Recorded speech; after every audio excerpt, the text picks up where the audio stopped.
Պարոն նախագահ, ԱՄՆ պետքարտուղարի այցը Հայաստան, դուք անվանել եք Հայաստանի ընտրություններին միջամտելու փորձ։ Ինչու եք այդպես կարծում եւ ձեր կարծիքով օտարերկրյա պետությունների աջակցությունը ցանկացած տեխնացուի օգտին կարող է ազդել ընտրողների կողմնորոշման վրա։ Նայեք, ես ոչ թե որակել եմ այդպես, ինձ հարցրել են, կարող է սա դիտվել որպես միջամտություն, ես ասել եմ այո։ Իմ որակելու նախաձեռնությունը իմը չէր, բայց իհարկե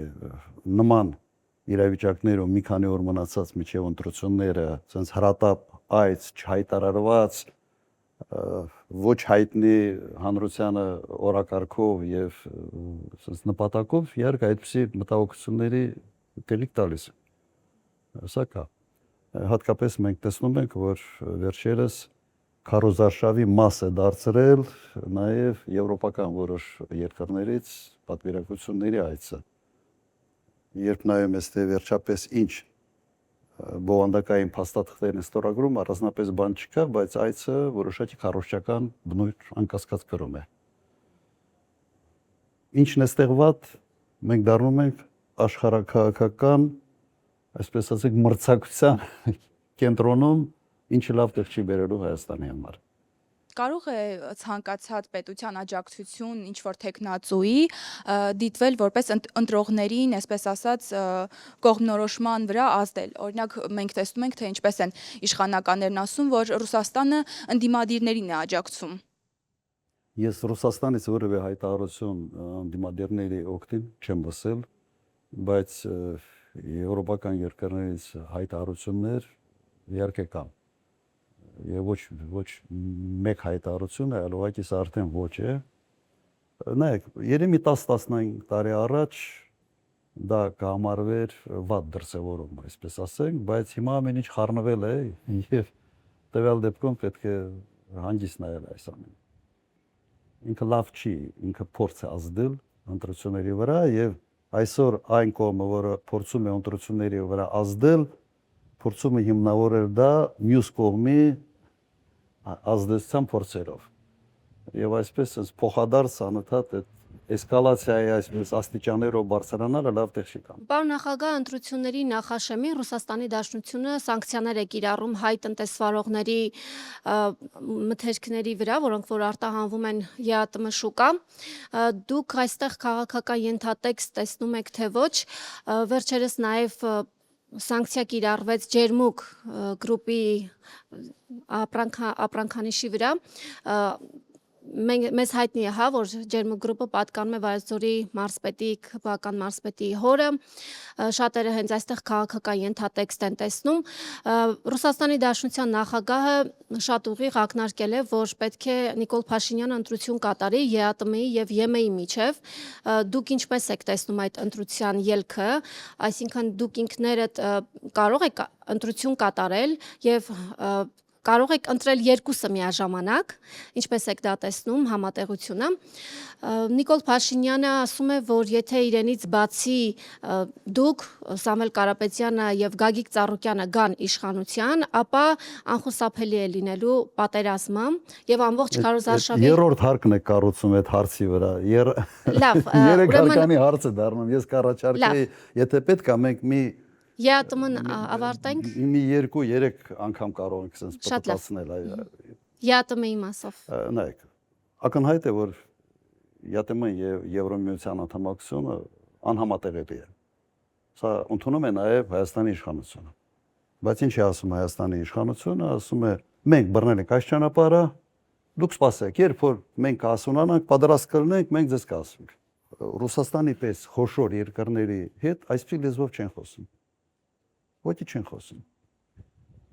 Աշխարհում ընդունված կարգը հետևյալն է։ Յուրաքանչյուր գերպետություն ունի որոշակի աշխարհաքաղաքական շահեր եւ ինքը իր հարաբերությունները, իր առևտրային ռեժիմները համադրում այդ շահերի հետ։ Նայեք Միացյալ Նահանգների քաղաքականությունը ինչպիսին է։ Չինաստանի նկատմամբ,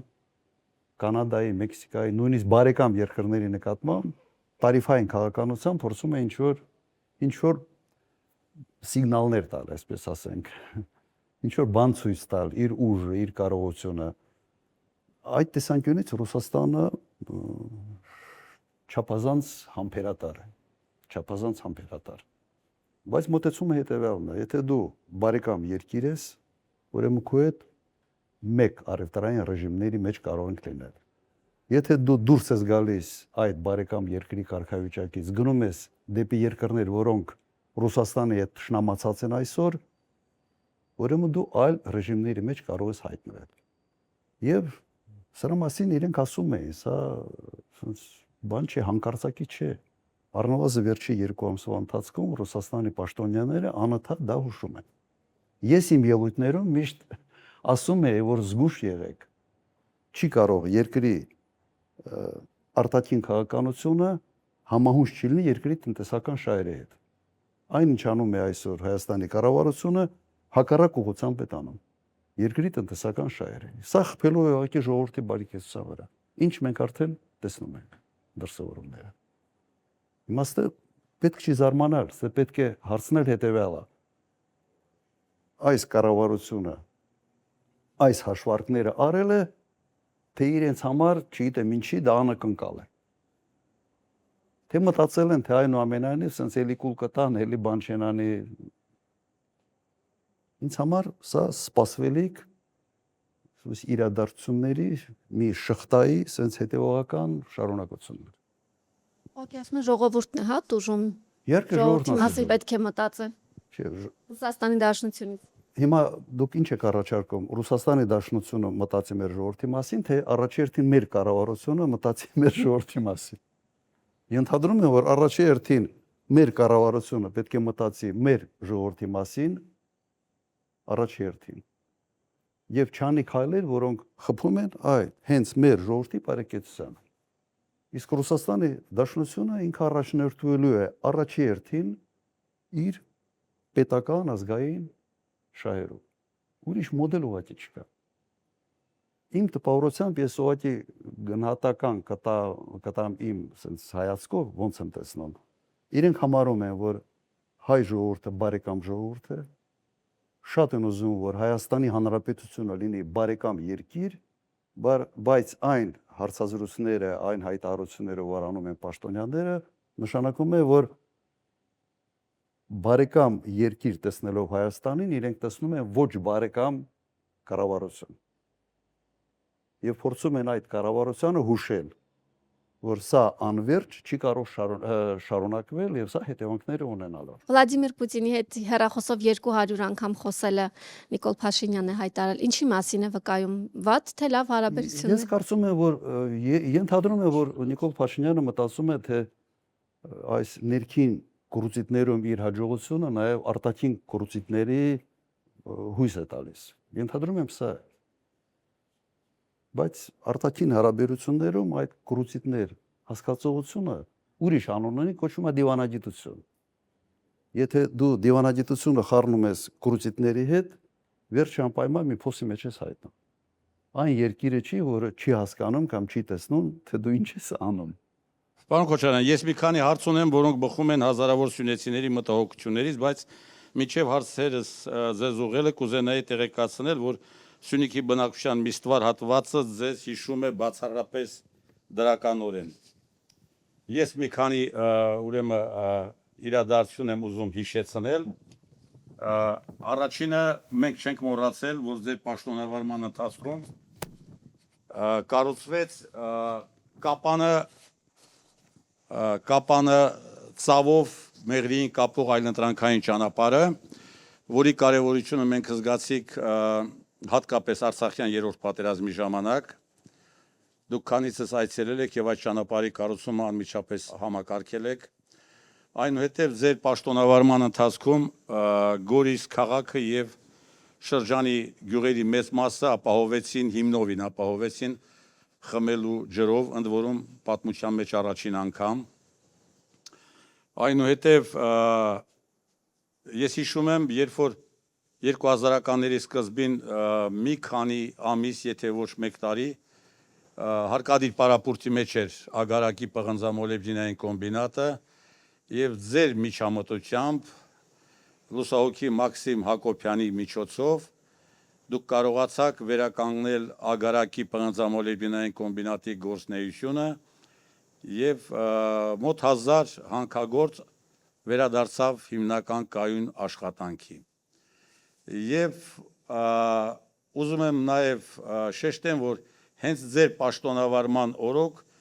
մեր մարզի բնակչությունը հասավ 160 եւ ավելի հազարի, որը դարձյալ աննախադեպ էր ժողովրդագրական տեսակետից։ Եվ նման մի շարք իրադարձություններ, որոնք մենք սյունեցիներս չենք մոռացել ու չենք էլ մոռանա, որտեղ դրանք իսկապես պատմական իրադարձություններ են Սյունիքի նորագույն շրջանի պատմության մեջ։ Եվ դա ոչ միայն ես հիշում եմ հենց այնպես ինքնանպատակ ձևով, այլ այդ ամենը թույլ են տալիս ասելու, որ դուք լավագույնս եք պատկերացնում Սյունիքի հիմնախնդիրները եւ կարեւորում եք Սյունիքի ռազմավարական նշանակությունը։ Հենց այս հանգամանքը հաշվի առնելով ես կուզենայի ձեզ մի քանի հարց ուղղել։ Առաջին հարցը ես պիտի հետեւյալ ձևով ձևակերպեմ։ Ես կուզենայի ձեր քաղաքական ուժի եւ անձամբ ձեր պատասխանը Թրամփի ուղի կամ թրիփ կամ ինչպես Իլհամ Ալիևն է ասում Զանգեզուրի Միջանցքի հետ կապված։ Բազմաթիվ հարցեր կան, բնականաբար ձևաչափը թույլ չտա, որ ես կոնկրետ նշեմ այն հարցերը, որոնք մեզ մտահոգում են, եթե հարկ լինի կարող եմ ասել, բայց մի բան ստույգ կարող եմ հայտարարել, որ այն ինչ որ մեզ առաջարկում են իշխանական լրատվամիջոցների իշխանության ներկայացուցիչները, մենք համաձայն չենք այդ ներկայացվող տեսակետի հետ, որովհետև կրկնում եմ, բազմաթիվ անորոշություններ կա, բազմաթիվ։ Ուրեմն նույնիսկ մինչև հիմա օգոստոսից մինչև հիմա գրեթե 1 տարի անցել, բայց որևէ մեկը իշխանությունից մեզ չի կարողանում պատասխանել պարզագույն հարցին, ինչ պարամետրեր է ունենալու թրիփը։ Դուք տեսաք, որ Արաքս գետից մինչև Մեղրի քաղաքի, ասենք հիվանդանոցի շենքը մի քանի մետր է։ Եթե իրենց խոստացած տրանսպորտային ուղին, երկաթուղային ուղին, մյուս ուղիները հաղորդակցության կառուցեն, ապա Մեղրի քաղաքը պետք է արդեն Ագարակի հետ միասին չլինի։ Դրա փոխարեն մենք թուրքական եւ ադրբեջանական քարտեզներում տեսնում ենք ամբողջ Սյունիքի մարզի վրա գրված է Զանգեզուրի Միջանցք։ Եվ նման մի շարք հարցեր կա։ Հարցերից մեկն էլ, որ Սյունիքում բավականին ակտիվ քննարկում են, հետեւյալն է։ Մեր հայրենի տունը, մեր երկրամասը 49 գումարած 49 տարով տրվում է Ամերիկայի Միացյալ Նահանգներին, երրորդ մի պետության տալու պայմանով, թեև կարելի է ենթադրել ում են տալու, եւ սյունեցիներից, տեղաբնակներից չեն հարցնում, կարելի է տալ թե չէ, թեև մեր սահմանադրությամբ նախատեսված է հանրաքվե, տեղական հանրաքվե։ Մի խոսքով, այսպիսի բազմաթիվ հարցեր եւ մեզ համար շատ կարեւոր է անձամբ ձեր եւ ձեր գլխավորած քաղաքական ուժի դիրքորոշումը Թրամփի ուղու վերաբերյալ։ Ուղղակի երկու խոսքով դուք թվարկեցիք մի քանի ծրագրեր, որոնք այստեղ իրականացվել են եւ իսկապես Ագարակի կոմբինատը սկսեց աշխատել հենց այդ տարիներին եւ Մեղրիում աշխատատեղերի առումով պատկերը իսկ փոխվեց։ Ես ուրախ եմ, որ մինչ այսօր աշխատում է, սեփականատերը ինչքան հասկանում եմ փոխվել է, բայց այնուամենայնիվ կոմբինատը աշխատում է։ Մի քիչ ծավալները ոնց որ նվազել են, բայց սա միգուցե ժամանակավոր բնույթ է կրում։ Հիմա հիմնական հարցը տրիպը։ Մոտեցումը մեր հետևյալն է։ Այս մոդելով, որը առաջարկված է,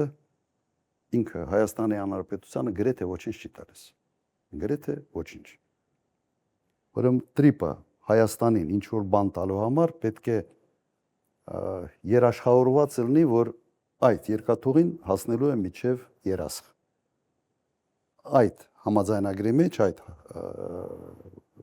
փաստաթղթի մեջ չկա նման բան։ Կա ընդհանուր հայտարարություններ բոլոր կոմունիկացիաների բանի վերաբերյալ։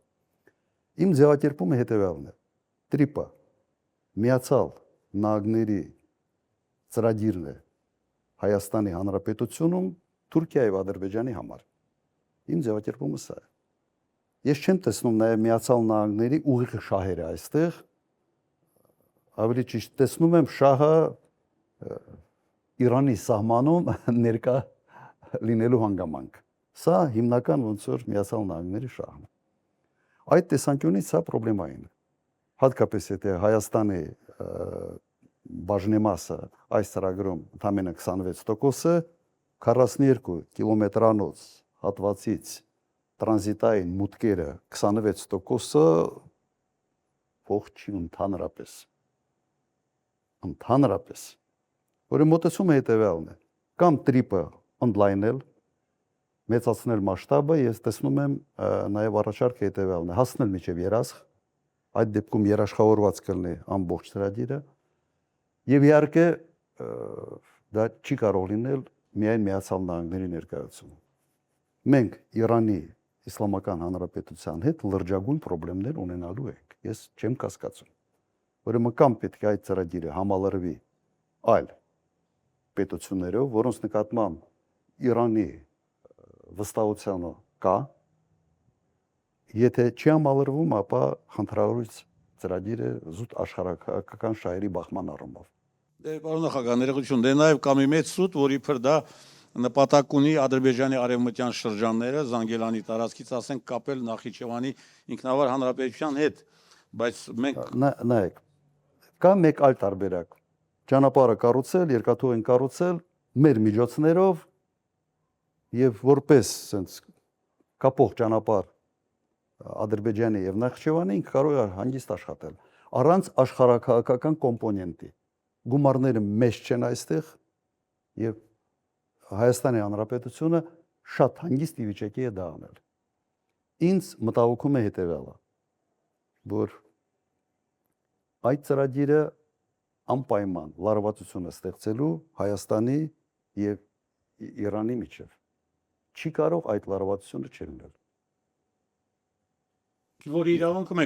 որ իրավունք մենք չունենք, Նայեք, վերջի իրադարձությունները այսօր ըստ էության Միացյալ Նահանգները պատերազմի մեջ են Իրանի հետ։ Եվ այն ինչ արել են Միացյալ Նահանգները բանակցային գործընթացի ժամանակ ռմբակոծել, սպանել առաջնորդին հոգևոր եւ երկրի առաջի դեմքին սպանել մի շարք բարձրաստիճան պաշտոնյաներին, սա չի կարող հետքեր չթողել։ Եվ հատկապես նայեք, թե ինչ ասիմետրիկ պատասխան է տվել Իրանը։ Ով էր մտածում 3 ամիս առաջ, որ Իրանը կարող է հարվածել Միացյալ Էմիրություններին, Կատարին, Բահրեյնին, Քուվեյթին, իրենք զգացին, որ նպատակը Միացյալ Նահանգների եւ Իսրայելի ռեժիմի փոփոխությունն է, իսլամական հանրապետության իության փոփոխությունն է։ Սա իրենք համարեցին, ասենց գոյաբանական, այսպես, պայքար եւ գնացին ասիմետրիկ պատասխանների։ Ոչ ոք չէր, օրինակ ինձ համար սա ասենց ասեմ, մտածում է, որ դա ասիմետրիկ հնարավորություն ունի դա անելու, բայց կհամարձակվի թե ոչ, ասենց մեծ հարցական է։ Միացյալ Նահանգներում, օրինակ Վաշինգտոնում ոչ մի վերլուծաբան այդպիսի տարբերակ չի էլ քննարկել, չեն մտածել, բայց Իրանը արեց։ Հիմա որտեղ են երաշխիքները, որ Իրանը համապատասխան ձևով չի արձագանքելու։ Ինչ է կարող անել, ուղղակի փակել սահմանը։ Կարող է չէ, հենց ամերիկացիք հայտնում են այստեղ, փակում է սահմանը։ Ասում են ստոպ, այլևս դուք մեզ չեք հետաքրքիր չեք մեզ։ Վերեմ թվեր Հայաստանի եւ Իրանի արտաքին առևտրի ծավալներում Հայաստանի հետ առևտուրը ձեր կարծիքով քանի տոկոս է անում։ Մոտարապես 0.2-0.3 մոտարապես տոկոս։ Իրանում չեն էլ նկատելու։ Ուրեմն պետք է այդքանը հասկանալ, մեզ պետք է այս սահմանը, այո պետք է։ Սա միայն ոչ թե սահմանը եւ հնարավորություն է առևտուր անել Իրանի հետ։ Այս ճանապարհից մենք օգտվում ենք նաեւ առևտուր զարգացնելու համար Արաբական Էմիրությունների հետ, ծավալը այստեղ բավական մեծ էր եւ ըստ էության սա ելք է դեպի Հնդկական օվկիանոս։ Եվ սա վտանգի տակ դնել, ասենց մեկ ճանապարհի 43 կիլոմետրանոց մի կտորի ասենց տրանզիտի համար կներեք սա բանալ ողջամտությունը շատ հեռու է։ Նախ միջև տրիպը պետք է բանակցվեր Իրանի հետ, պետք է հասկանալ իրենց մտահոգությունները եւ ինչ կարգի հետևանքներ սա կարող են ունենալ։ Այսօր ղեկավարությունը Իրանում փոխված է ես տեսնում եմ, որ իրենց շահերը պաշտպանելու գործում շատ ավելի վճռական են, քան եղել են։ Շատ ավելի վճռական են։ Եվ Հայաստանի կառավարությունը ուղղակի ականջին օղ պետք է անի մտածելով, թե հարևանի թե դու հարաբերությունները պատրաստ ես փչացնել։ Երևի այսքանը։ Պարոն նախագահ, բարև ձեզ։ Այսօր գտնվում ենք Մեղրի քաղաքում, մեզնից մի քանի մետր հեռավորության վրա մեր բարեկամ երկիր Իրանի սահմանն է, եւ թույլ տվեք ինձ էլ հարց տալ թրիփից, այ դուք նկարագրեցիք երկու, այսպես ասած, ծայրահեղություն։ Մի կողմից թրիփը գրագետ օգտագործելու դեպքում կարող է մեզ օգուտներ բերել, մյուս պարագայում տարածաշրջանային լուրջ անվտանգություն մարտահրավերներ ստեղծել։ Այդ դեպքում մեր երկիրը ինչ քաղաքականություն պետք է վարի, որպեսզի եւ օգուտները չկորցնի, եւ վնասները, եթե հնարավոր է, նվազագույնին հասցնի։ Հիմա առաջերտին գնահատել ինչ ռիսկեր այստեղ կան։ Տարանջատել այդ ռիսկերը, ձևակերպել այդ ռիսկը եւ հետո տալ երկրորդ հարցը։ Այս ռիսկի չեզոքացման ճանապարհը ո՞րն է։ Շատ པարզ տրամաբանական շղթա է, որը յուրաքանչյուր երկրի ղեկավար կամ արտգործնախարարը, որը պետք է կիրառի իր ամեն քայլի ժամանակ։ Կրկնեմ, ինչ ռիսկեր այստեղ կան եւ եթե կան, ինչպես է հնարավոր այդ ռիսկերը չեզոքացնել։ Ռիսկերը կան, մենք խոսացինք այդ ռիսկերի մասին, չեզոքացնելու ճանապարհը եւ ես նկարագրեցի, թե ո՞րն է։ Իրանի կողմին կոնկրետ քայլերով համոզել, որ սա չի ուղղված իրենց դեմ։ Ոչ թե հեռախոսով զանգել կամ գնալ ինչ որ մի հայցով ասել բաշուստա լավ անելու ամեն ինչ եւ այլ եւ այլ։ Չի անցնելու սա։ Սա չի անցնելու։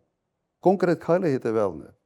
Միացյալ Նահանգները, եթե դա տրիպ է կոչվում, Միացյալ Նահանգները մենակ չպետք է լինեն։ Պետք է լինի նաեւ երկիր, որի նկատմամբ Իրանը ունի լիարժեք վստահություն։ Տարբերակ 1 ռիսկի չեզոքացման։ Տարբերակ 2 ճանապարհը մենք ենք կառուցում, ռիսկեր չենք առաջացնում, որի չեզոքացման համար պետք է մտածենք։ Սա Իրանի հետ այդ հատվածում։ Բայց տրիպ ունի մյուս կոմպոնենտը։ Պատկերացրեք, տրիպը սկսում է աշխատել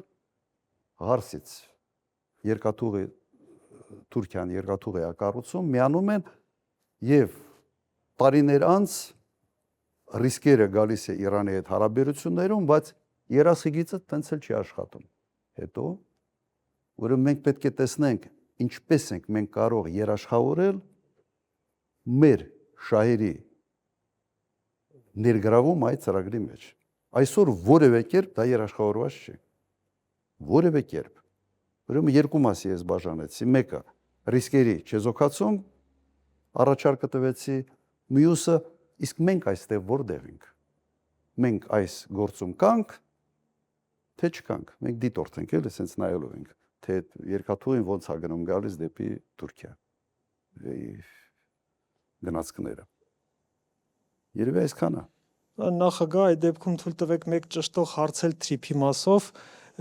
այ գոլեգան ճիշտ նշեց, այդ ճանապարհը ամենատարբեր անվանումներն է ստացել, սկսած Զանգեզուրի միջանցքից մինչև թրիփի ճանապարհ։ Ի վերջո սա ինչ է, հա, եւ ով է սրա հիմնական, այսպես ասած, շահառուն, շահ ստացողը։ Գուցե այստեղ է հարցերի հիմնական հարցը։ Դրա համար ես սկզբից տվեցի ձևակերպում։ Սա Միացյալ Նահանգների ծրագիր է Հայաստանի տարածքում Թուրքիա եւ Ադրբեջանի համար։ Սա այն ձևակերպումն է, որը ամբողջությամբ ասես նկարագրում է, թե սա ինչ ծրագիր է։ Հաստատ մեզ համար չեն դա անում։ Հաստատ։ Ադրբեջանի շահը ակնհայտ երևում է դա կապը Նախճիվանի հետ եւ կապը Թուրքիայի հետ։ Հիմա Միջանցք է թե Միջանցք չի։ Ադրբեջանը բոլոր այսպես հայտարարություններում ամենից բարձր մակարդակով խոսում են Միջանցքի մասին։ Հայաստանը ասում է թե չէ, Միջանցք չէ։ Մինչ այսօր մեր փորձը ցույց է տալիս, որ սովորաբար ինչ ասում է Ադրբեջանը, ավելի ճիշտ է դուրս գալիս, քան ինչ ասում է Նիկոլ Փաշինյանը։ եւ երբ սկսում են back office, front office տեսնելով հայ մաքսավորի չի տեսնելու, սա արդեն նշանակում է, որ այստեղ խնդիր կա։ Եվ այդ խնդիրը փորձում են ասենց կամուֆլաժի տակ ինչ որ թաքցնել հայ հասարակությունից։ Նպատակը սա, ես չեմ կասկածում, որ սա ունենալու է միջանցքի տրամաբանություն։ Կարող է ձևական ինչ որ բաներ ալինելու, որը կարող են թմքարել այսպես այս կառավարությունը, որ սա միջանցք չի, սա սուվերեն, ինքնիշխան բառը երևի ամենից շատն է օգտագործում այսօրվա իշխանությունը, բայց ամենից շատ մեծ հարվածներն է հասցնել հենց ինքնիշխանությանը։ Սա է իմ պատկերացմամբ։ Եվ ամենից հետաքրքիրը գիտեք ինչն է, որ փորձել չի արվել վարչապետի կողմից Հայաստանի շահը ներգրավվել այս ծրագրի մեջ, չեն էլ փորձել։ Այսինքն ոնց որ են հրամանը որ կա է կնադի են որ ասում են ասենց։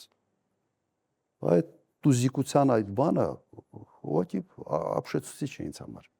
Գառնիկ Զաքարյան, Երկիր մեդիա։ Պարոն նախագահ, Ռուսաստանի Դաշնության նախագահ Վլադիմիր Պուտինը խոսում է Հայաստանի հետ ապահարզանի մասին։ Դուք որպես Ռուսաստանի Դաշնության նախագահի հետ 1 տասնամյակից ավելի շփման փորձ ունեցող մարդ, ինչ կարող եք ասել, ինչ է նշանակում ապահարզան։ Նայեք, Ռուսաստանի նախագահը երևի նկատել եք, որ շատ համբերատար է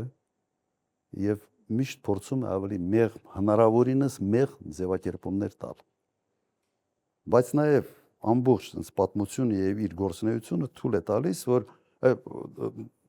գնահատել հետեւյալ կերպ, որ գալիս է մի պահ, որ վերջը այդ համբերության բաժակը լցվում է եւ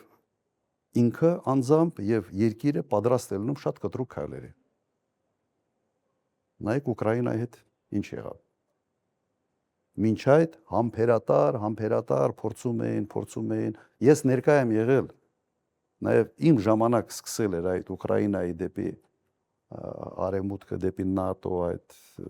շարժը, քաղաքական շարժը։ Եվ տեսնում էի, թե ինչ համբերատարությամբ փորձում էին դա ինչ որտեղ բան անել, զսպել։ Դա Յուշենկոյի ժամանակ էր։ Վերջը նույն մոդելն է այստեղ։ Այս շատ հանգիստ, շատ համբերատար կեցվածքը ընկալվում է որպես, ես չգիտեմ, սխալ են ընկալում որպես համաձայնություն կամ որպես մի կեցվածք, որը կարելի է 2-3 զանգով կամ 200 զանգով փոխել։ Սխալվում է։ Եվ երկրորդ հարցը հայ-ռուսական հարաբերությունների հետ կապված, եթե թույլ կտաք, Փաշինյանը եւ իր թիմը հիմնական ընդդիմադիր տեխնացուներին մեղադրում է Հայաստանում Ռուսաստանի շահերը ներկայացնելու մեջ։ Ասում են, որ ընդդիմությունը Կրեմլից հրահանգներ է ստանում, ոմանց մեղադրում են անգամ FSB-ի գործակալներ լինելու մեջ։ Այսքանից հետո, պարոն նախագահ, այս պայքարը ներքաղաքական է, թե աշխարհաքաղաքական։ Պետք է առաջինը տեսնենք, թե առաջի ազդակները եւ առաջի այդ քայլերը ով էր անում։ Հիմա ընդդիմությունն էլ կարող է ասել, որ դու հրահանգները ստանում ես Բրյուսելից կամ Վաշինգտոնից կամ որևէ մեկ այլ կենտրոնից։ Սա եւս երկիրը ներսից բաժանելու տարբերակ է։ Առաջին չէր ասում սև ու սպիտակ, հարուստ աղքատ, հին նոր, նախկին ոչ նախկին, հիմա արևմուտք եւ Ռուսաստան։ Ես կարծում եմ սա մարդու էությունից է գալիս, ինքը անպայման պետք է բաժանի, անպայման պետք է ներսում ատելություն ստեղծի ինչ որ տարբեր մոտեցումների մեջ եւ փորձի այդ լարվածության մեջ ինչ որ իր տեղը գտնի, իր օրակարգ տանի։ Կարծում եմ սա է։ Նայեք, հիմա ասում են ինչ են ասում, որ մարդկանց մեղադրում են, որ ռուսական շահերն են առաջ մահ։ Հիմա ես կառաջարկեի մի հատ նայել ՀԱՏՄ-ի մասնակցությունը Հայաստանին դրական բան տվել է թե չտվել։ Կրկնեմ այդ միտքը հանդիպումների ժամանակ ասում եմ, Հայաստանի բնակչության 80%-ը զգալիորեն կախված են Ռուսաստանի հետ հարաբերություններից։ Այս կամ այն աստիճանի։ Սա Հայաստանի շահերի մասին է խոսում, թե ում շահերի մասին։ Եթե Հայաստանի շահերը այս հարցում համընկնում են Ռուսաստանի շահերի հետ, եւ դու հետապնդում ես հենց Հայաստանի շահերը, դու դառնում ես հենց ռուսական գործակալ, դա ապուշություն է, ոչ ապուշություն է։ Ճիշտ հակառակ գնահատականը ես կարող եմ տալ հետևյալի մասին։ Երբ որ դու վարում ես քաղաքականություն, որը 180 աստիճան հակառակ կողմի վրա է քո տնտեսական շահերի։ Սրան ու ինչ դնենք։ Միգուցե սա է գործակալության, այսպես գործակալի ֆունկցիա, երբ դու անում ես ոչ թե քայլեր, որոնք քո երկրի շահերից է բխում, քո ժողովրդի շահերից է բխում, այլ դու անում ես քայլեր, որոնք բխում են այլ երկրների աշխարհաքաղաքական շահերից։ Օրինակ, ցավացնել Ռուսաստանին։ Ռուսաստանին ընդհանրապես հանել այս տարածաշրջանից։ Հիմա եթե Ռուսաստանը այստեղից գնալով Հայաստանը շահում է, բացատրեք ինչով է շահում։ Ես պատրաստ եմ դա լսել։ Եթե ԵԱՏՄ-ից դուրս գալ դեպի Եվրոմիություն մեզ կհարստացնի, նստենք քննարկենք։ Միա ցույց տվեք, թե ինչպես պետք է Հայաստանը հարստանա։ Հայաստանի բնակչության բարեկեցությունը դրանից ինչպես է լավանալու։ Նստենք խոսանք, առարկայական խոսանք, այլ ոչ թե յառլիկներ կախելով ինչ որ մարդկանց վրա։ Առարկայական խոսակցություն չկա։ Երբ սկսում են պիտակներով խոսալ, սա նշանակում է, որ դու բան չունես, փաստարկներ չունես եւ դու անցել ես, դու անում ես այն, ինչ քո մոտ լավ է ստացվում, իսկ իր մոտ դա լավ է ստացվում։ Պարոն նախագահ, Ռուսաստանում հայկական արտադրանքի նկատմամբ սահմանափակումների ֆոնին Փաշինյանը հայտարարում է, որ արտահանման համար հնարավոր է օգտագործել ախալքալակ Կարս երկաթուղին, այդ թվում նաև դեպի Եվրոպա։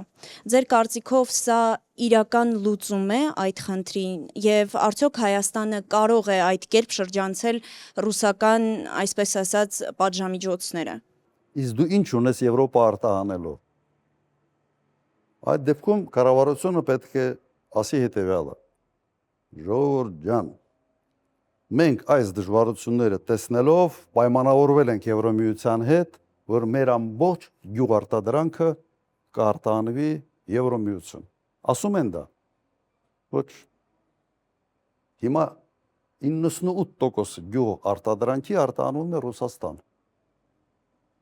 Արտահանվող ծավալ է։ Ավելի քան 90% գինիների եւ ալկոհոլի արտահանվում է Ռուսաստան։ Բացեք Եվրոպայի դուռը, ցույց տվեք այդ կոմունիկացիաների հնարավորությունը, որ մենք հասկանանք։ Բացի դատարկ խոսակցությունից, տակը, առարկայական բան ունեք թե չունեք։ Չեմ ասում։ Այդ ճանապարհի հետ կապված ինձ մի քիչ զարմացնեց այն հանգամանքը, որ նույնիսկ քարտեզով ցույց են տալիս այդ ճանապարհը։ Ուրեմն Հայաստանից միջև Ղարս մոտ 150 կիլոմետր է, սենց գնում են Թիֆլիսով պտտացնում, բան 600-700 կիլոմետր ավելացնում են եւ սա ասում են որպես սենց մեծ ձեռքբերում։ Քանի տարի է, ինչքան ժամանակ է խոսում են Հայաստան-Թուրքիա երկաթուղու բացման մասին։ Ինչ եղավ այդ երկաթուղու բացումը։ Խիեք Թիֆլիսով գնում Ղարս, ախալքալակով։ Եվս բացատրությունը չկա։ Ուրեմն երկու հանգամանք։ Առաջինը լավ է թե վատ է, երբ այդ հնարավորությունը բացվել է լավ է։ Ես չեմ ասում, որ վատ է, շատ լավ է։ Ավելի լավ կլինի, որ նաև ուղիղ երկաթուղային կապը բացվի Թուրքիայի հետ։ Ավելի լավ կլինի, ես կողջունեմ միայն։ Ուղղակի այստեղ պետք է լինելու հասկանալը, որ մեր գյուղատնտեսությունը պետք է պաշտպանվի, հակառակ դեպքում մեծ խնդիր ենք ունենալու, եւ երկրորդը այդ որ բացվեց դու ինչ ունես այդ ուղղությամբ տանելու Թուրքիայի հետ մենք գյուղատնտեսության առումով մրցակից ենք դու ոչ լոլիկ ոչ ծաղիկ ոչ էլ վարունգ չես կարողանալու անես ծախես դու հակառակն է գալու Ուրեմն այստեղ ես ողջամտության բան չեմ տեսնում, նշուրել չեմ տեսնում։ Ավելի շատ քարոզչական, այսպես ասենք, քարտեզ հարապարակելու միջոց էր։ Ոնց որ տրիպա։ Պարոն նախագահ, ձեր պատասխաններից երկու հստակեցում, նախ թրիքփի հետ կապված, դուք ասում եք պետք է մի այնպիսի երկիր լինի, որ նաև ընդունելի լինի Իրանի համար։ Ճիշտ եմ հասկացել ձեր խոսքից։ Իշխանությունն ասում է, դուք ինչպես եք պատկերացնում հայ-ամերիկյան համաձայնագրում, հարաբերություններում երրորդ երկրին այդ ամեն ինչի մեջ մտցնելը։ Հիմա ինչպես է դա հնարավոր, երբ որ դուք ասում եք երրորդ երկիր կարող է դրա մաս դառնալ։ Նայեք, իսկ Միսկի խմբի ֆորմատը ավելի քան 25-26 տարի աշխատեց, այդ ինչպես էր հնարավոր։ Լավ, Ռուսաստանը, Չիչինաստանը կարող է լինել։ Երբ Միացյալ Նահանգները Ռուսաստանի հետ քննարկում են համատեղ Արկտիկայի հետ կապված հարցեր, թե ինչպես են կարող Արկտիկայի ռեսուրսները համատեղ ուղղակի ոչ միայն ուսումնասիրել, այլ նաև շահգործել։ Ո՞նց են անում։ Միացյալ Նահանգները, այսինքն կհամաձայնվի։ Բանակցելու հարց է։ Դու փորձել ես դա անել։ Իհարկե չես փորձել։ Հիմա յուրաքանչյուր երկրի համար դու եթե կա հավանականություն լավ ծրագիր իրականացնելու, նույնիսկ այդ հավանականությունը, չեմ ասում 90%-անոց, նույնիսկ 10%-անոց հավանականությունը դու փորձել ես կյանքի կոչել, թե չես փորձել։ Չեն էլ փորձում։ Դուք ինչի եք որոշում են գլխից, որ դա հնարավոր չի։ Եթե ու այսպես ասեմ, այդ բանակցությունում անպայման պետք է Իրանի հետ միշտ խորհրդակցել։ Օրինակ հասկանալ, նման ֆորմատը իրենց համար ընդունելի կլինի, թե ոչ։ Դրա համար դիվանագիտություն կա գոյություն ունի։ Եթե դու դիվանագիտությունից գաղափար չունես եւ դու ուղղակի քեզ հրահանգում են, դու անում ես, դա արդեն դիվանագիտություն չի։ Եվ իդեպ դիվանագիտությունը նրա համար չի միայն որ բարեկամների հետ խոսես։ Բարեկամների հետ կարաս խոսալ նաեւ առանց դիվանագիտության, ուղիղ։ Դիվանագիտությունը առաջի հերթին նրա համար է, որ խոսաս այն երկրների հետ, որոնց հետ դու ունես խնդիրներ։ Առաջի հերթին։ Իհարկե ես տեսնում եմ դրա հնարավորությունը։ Մի քիչ դժվարացել է այն հանգամանքը, որ այն գլխից պետք է դա փորձի Իրանեիր, բայց դու կարող ես նստել Միացյալ Նահանգներիդ եւ ասել հետեւյալը. նայեք, ինչ եղավ Միացյալ Էմիրությունների հետ։ Ով էր մտածում, որ կարող է այսպիսի հետևանք լինի։ Կարող ես չնստել եւ առարկայական։ Ու դա 15-20 տարվա պատմություն չի, դա մեկ ամսվա պատմություն է, հիշողությունը թարմ է բոլորի մոտ։ Ռազմական բազան այդ արաբական երկրներում եւ այդ ռազմական բազայի ներկայության պատճառով այդ երկրները հարված ստացան Իրանից։ Հիմա դու կարող ես ասել, այս ռիսկերը գոյացել են նրանից հետո, երբ մենք ստորագրել ենք ձեր հետ այդ պայմանագիրը տրիպի վերաբերյալ։ Մենք փոքր երկիր ենք, հարևան երկիր ենք։ Մենք առաջարկում ենք այդ ռիսկերը նվազեցնելու համար անել հետևյալ քայլերը։ Ողջամիտ է։ Այսպես ասենք, նոր հանգամանքներ ի հայտ եկան, որոնք ցույց են տալիս, որ ռիսկերը իրատեսական են։ Պետք է սա անել։ Հայր ուզում։ Պետք է չէ երևի։ Հա, չպետք է բանակցել։ Եվ իսկապես կան նոր ի հայտ եկած հանգամանքներ, եւ դու այդ հանգամանքներից ելնելով կարող ես կամ ընդհանրապես ծրագիրը մերժել, ես ասում եմ չմերժենք։ Ես ասում եմ այդ նոր հանգամանքները, ռիսկերը հաշվի առնելով ծրագիրը բարելավենք, ավելի քիչ ռիսկային դարձնենք Հայաստանի Հանրապետության համար։ Նորմալ է, իհարկե նորմալ է։ Աննորմալ է դա չանելը։ Եվ ԵԱՏՄ-ի հետ կապված խոսեցիք, պարոն նախագահ, ԵԱՏՄ-ի հետ կապված ունենք մի այսպիսի իրավիճակ, երբ Ռուսաստանից արդեն հայտարարում են, որ մայիսի 28-ին Հայաստանի կարգավիճակն է ԵԱՏՄ-ում որոշվելու։ Ինչ սպասել։ Ինչ կարող է լինել ԵԱՏՄ-ի հետ կապված Հայաստանի անդամակցության, հաշվի առնելով, որ դուք ընթացակարգերին լավ ծանոթ եք, ինչ կարող ենք մենք որպես հանրություն սպասել այս իրավիճակում։ Ինչ է ասում Հայաստանի իշխանությունը։ ասում են մենք ԵԱՏՄ-ի անդամ ենք, չկա կանոնակարգ, թե ԵԱՏՄ-ից ոնց են հեռացնում, սա ինչ է ասում։ Դրան գումարված Նիկոլ Փաշինյանը ասում է հետևյալը. ես շատ լավ մեծ ազդեցություն ունեմ ԵԱՏՄ-ի երկրների վրա։ Ինչ ազդեցության մասին է խոսքը։ ԵԱՏՄ-ի sense առանցքային երկիրը Ռուսաստանն է, մենք տեսնում ենք ձեր հարաբերությունները։ Բելարուսիայի հետ ընդհանրապես չեք էլ շփվում, դեսպանեք հետ կանչել։ Ղրղստանի հետ այս տարիների ընթացքում մեկ պաշտոնական այս չի եղել փոխադարձ երկրի առաջնորդներին, միայն որոշ հարաբերություններ կա Ղազախստանի հետ։ Այդ ինչ ազդեցություն, ում վրա, այդ ինչով է արտահայտվել այդ ազդեցությունը։ Եվ դուք մտածում եք, որ կարող է Ղազախստանը ասենց որոշիչ ձայն ունենալ այս ամեն ինչի մեջ, բայց սա նույնիսկ սա մի կողմ դնենք։ Միացյալ Նահանգները Կանադայի հետ ուներ բոլոր պայմանավորվածությունները, համաձայնագրերը, Տրամպը եկավ, ասաց, տարիֆները փոխում են։ Դուրս չի գալիս։ Փոխեց։ Նույնը արեց Մեքսիկայի հետ։ Ունեն լրջագույն ամրագրված լրջագույն ձևով համաձայնություններ առևտրային ռեժիմների վերաբերյալ։ Միանգամից փոխեց։ Ստիպված Մեքսիկան էլ համաձայնվեց, Կանադան էլ, Կանադայի վարչապետը միանգամից թռավ Չինաստան, փորձում է պայմանավորվել այսպես այ ուղղություններով դիվերսիֆիկացնել իր առևտուրը։ Ինչի վրա եմ ասում։ Կա պետության կալիբր, որը կարող է այս բոլոր համաձայնագրերը ասենց մի կողմ դնել եւ անել ճիշտ այն, ինչ բխում է իր պետական շահերից, իր ազգային շահերից։ Եթե մինչ այսօր այս մարդիկ չեն հասկացել, որ աշխարհը այսպես է գործում, ուրեմն ոչինչ չեն հասկանալու։ Կարծում եմ ինչ որ չափով հասկացել եմ, բայց փորձում են հերթական անգամ խաբել, մոլորեցնել մեր ժողովրդին։ Եվ ընդհանրական հարցը Ռուսաստանին վերադառնան կրկին, պարոն նախագահ, մենք վերջին օրերին ամենօրյա ռեժիմով տեսնում ենք կոշտ հայտարարություններ Ռուսաստանի տարբեր պաշտոնյաների կողմից։ Հայաստանի իշխանության ներկայացուցիչները շատ մեղմ են։ Ասում են ոչ մի բան չենք անելու Ռուսաստանի դեմ, ոչ մի կռիվ չենք տալու։ Նիկոլ Փաշինյանն ասում է, տեսեք ինչ մասշտաբների գերտերություն է Ռուսաստանը, մենք ինչ կարող ենք անել։ Այդ դեպքում Ռուսաստանը ինչ կասկածներ է տեսնում Հայաստանի հետ կապված, այսինքն ինչ խնդիր է տեսնում, եթե այստեղից չի գնում փոխադարձ նույն կոշտությունը, ինչ կասկածներ ունի Ռուսաստանը Հայաստանի հետ կապված, կներեք հարցս ավարտեմ, եւ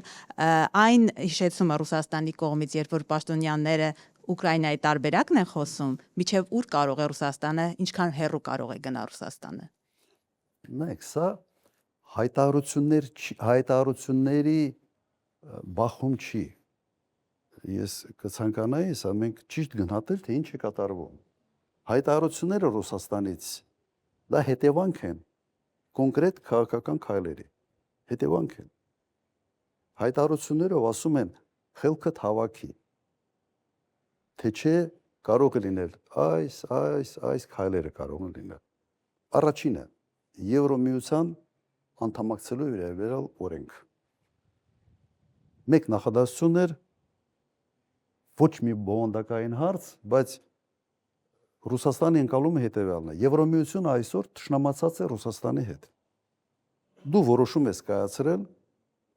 որ դու գնում ես դեպի Եվրոմիություն, մի միավոր, որը թշնամացած է Ռուսաստանի հետ։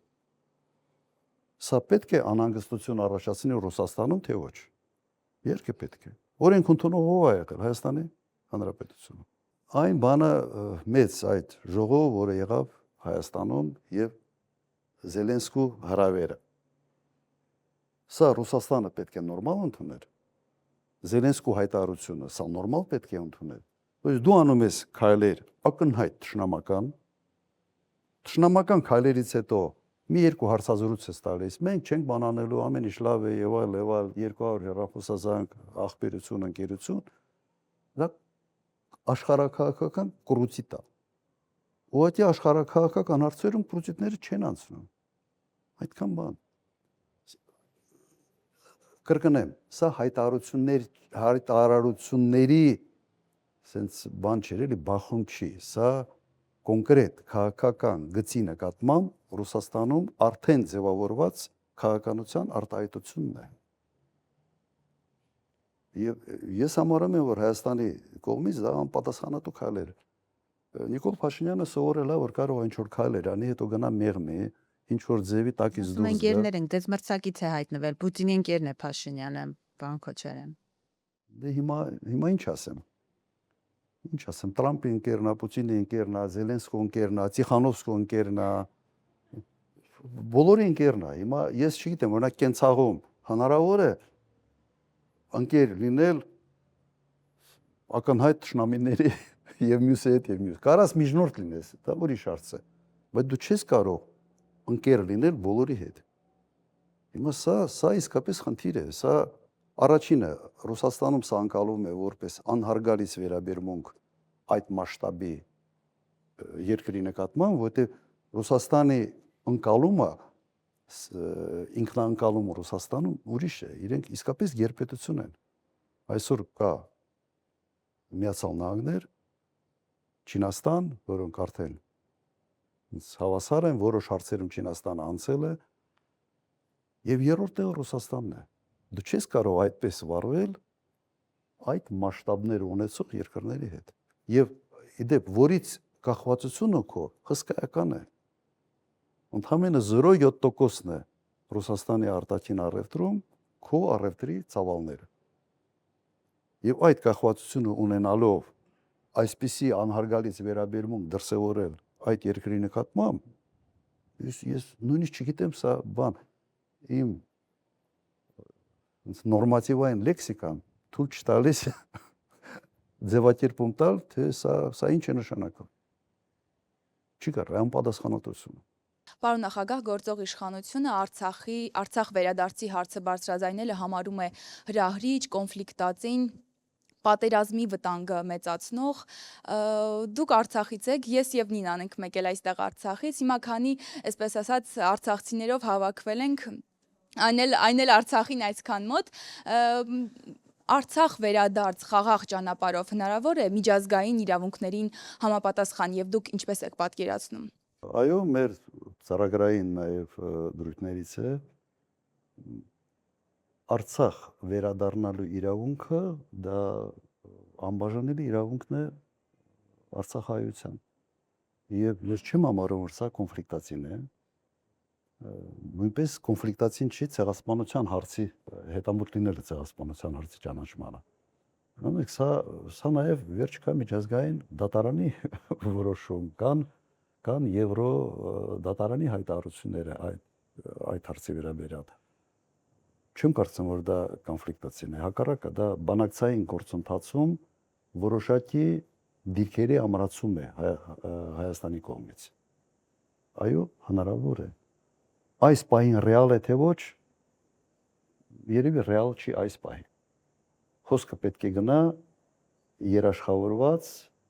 վերադարձի մասին։ Անվտանգ ավելի ճիշտ ձևակերպում մտամ, անվտանգ վերադարձի մասին, այո, ռեալ է։ Եվ դժվար է դրա դեմ պայքարել իրականում։ Օրինակ Ադրբեջանի համար շատ դժվար է լինում, ինքը պետք է հիմնավորի թե ինչու։ Եվ քաղաքացիական պայմանագիրն իր նախընտրական ծրագրում քայլ առ քայլ պատկերավոր նկարագրել է, թե ինչպես է իր ընտրվելուց հետո փոխելու հայ առաքելական եկեղեցու կաթողիկոսին, տեղապահ նշանակելու։ Բայց մենք տեսնում ենք, որ այս նախընտրական շրջանում քարոզարշավի ժամանակ ոչ մի բառ դրա մասին, կաթողիկոսին փոխելու մասին Փաշինյանը չի խոսում։ Ինչու ձեր կարծիքով։ Այդ հարցի պատասխանը ես իրականում չունեմ։ Ենթադրության մակարդակի վրա կարող եմ ասել հետևյալը։ Հասկացել եմ, որ դա զուտ նախընտրական տեսանկյունից շահավետ